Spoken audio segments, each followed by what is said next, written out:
আসসালামু আলাইকুম, পুষ্টিবিদ সামিয়া তাসনিম বলছি। আজকে আমরা কথা বলবো পুষ্টির গুরুত্ব নিয়ে।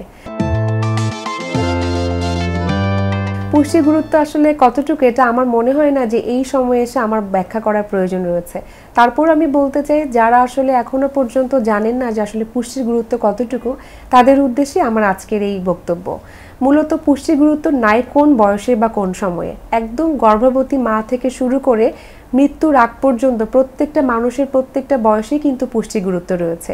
গর্ভবতী মায়ের যেমন বাচ্চার এবং নিজের পুষ্টির জন্য পুষ্টিকর খাবার দরকার, একজন ল্যাকটেটিং মাদার গর্ভাবস্থার পরে যায় ডেলিভারি পরে তখনও কিন্তু পুষ্টির দরকার, কারণ বাচ্চার বুকের দুধটা ঠিক রাখা, মায়ের নিজের পুষ্টি ঠিক রাখা। বাচ্চা যখন 6 মাস পর্যন্ত বুকের দুধ খাচ্ছে, তারপর থেকেও কিন্তু কি হচ্ছে, উইনিং ফুডটা শুরু হচ্ছে। সেই বাচ্চারও কিন্তু সঠিক পুষ্টি দরকার, না হলে কিন্তু বাচ্চার গ্রোথটা অনেক সময় 6 মাস পর থেকে কমে যাচ্ছে। আপনারা নিজেরাই খেয়াল করবেন যে বাচ্চা হয়েছে খুবই সুন্দরভাবে, বাচ্চা 6 মাস পর্যন্ত বুকের দুধ খেয়েছে, সুন্দর গ্রোথ আছে, 6 মাস পর থেকে উইনিং ফুডটা যেটা আমরা বলে থাকি বাড়তি খাবার, সেটা ঠিক মতো না খাওয়ার কারণে কিন্তু বাচ্চার স্বাস্থ্য আস্তে আস্তে কমে যাচ্ছে। তখন কিন্তু বাচ্চা অপুষ্টিতে ভুগছে। তার মানে কি হচ্ছে, তখনও কিন্তু বাচ্চার পুষ্টি গুরুত্ব রয়েছে। এই বছরটা আমরা যদি পার করে দ্বিতীয় বছরে যাই, দ্বিতীয় বছর পর্যন্ত অনেক সময় ভালো থাকে, দ্বিতীয় বছর পর্যন্ত আমরা বলে থাকি প্রি স্কুল টাইম, যেটা সে সময় কিন্তু বাচ্চার পুষ্টির দরকার আছে, কারণ বাড়ন্ত সময় স্কুল গোয়িং বাচ্চাদের দরকার আছে। এরকম করে কিন্তু আমরা প্রতিটা স্টেজেই দেখছি যে পুষ্টির গুরুত্ব আসলে সবসময় অনেক বেশি। অ্যাডোলেসেন্ট বা কিশোর কিশোরী যে বয়সটা, সেখানে পুষ্টির গুরুত্ব অত্যন্ত বেশি। যেমন একজন কিশোরী, তার মেনস্ট্রুয়েশন সাইকেলটা স্টার্ট হচ্ছে, তার আয়রনের ঘাটতি হতে পারে, তার মানসিক একটি দেখা যায় চেঞ্জের যে ব্যাপারটা, সেখানেও কিন্তু তার পুষ্টির প্রয়োজনীয়তা রয়েছে। ছেলেদের ক্ষেত্রেও কিন্তু তার যে চেঞ্জটা হচ্ছে, তার মাসেল ঠিক রাখা, তার হাইটটাকে বৃদ্ধি ঠিক রাখা, সব কিছুর পিছনে কিন্তু পুষ্টির গুরুত্ব কিন্তু অপরিসীম, যেটা কিন্তু বলে শেষ করা যায় না।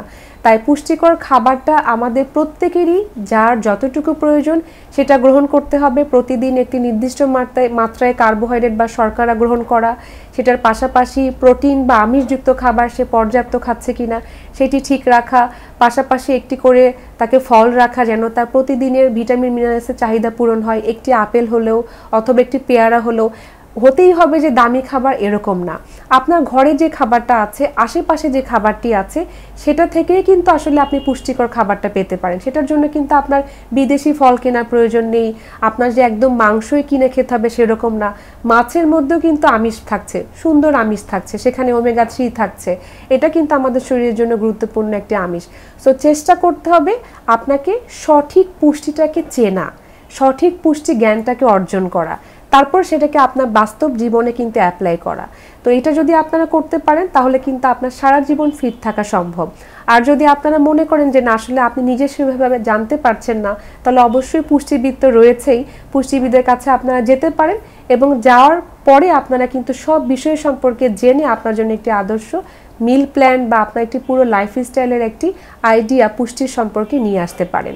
সো এটাতে যেটা হবে যে আপনার সারা জীবনে রোগমুক্ত থাকার একটি বিষয় কিন্তু চলে আসে।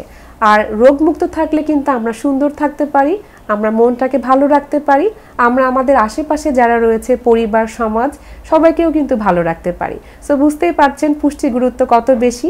একদম পরিবার ব্যক্তি থেকে শুরু করে কিন্তু সমাজও এটার প্রতিফলন রয়েছে। তাই এটি গুরুত্ব অনেক বেশি, এই বিষয়টাকে আপনারা কেউ অবহেলা করবেন না। সবাই সুস্থ থাকবেন, অনেক অনেক ভালো থাকবেন, এই শুভকামনাই শেষ করছি আজকে আমি পুষ্টিবিদ সামিয়া তাসনিম।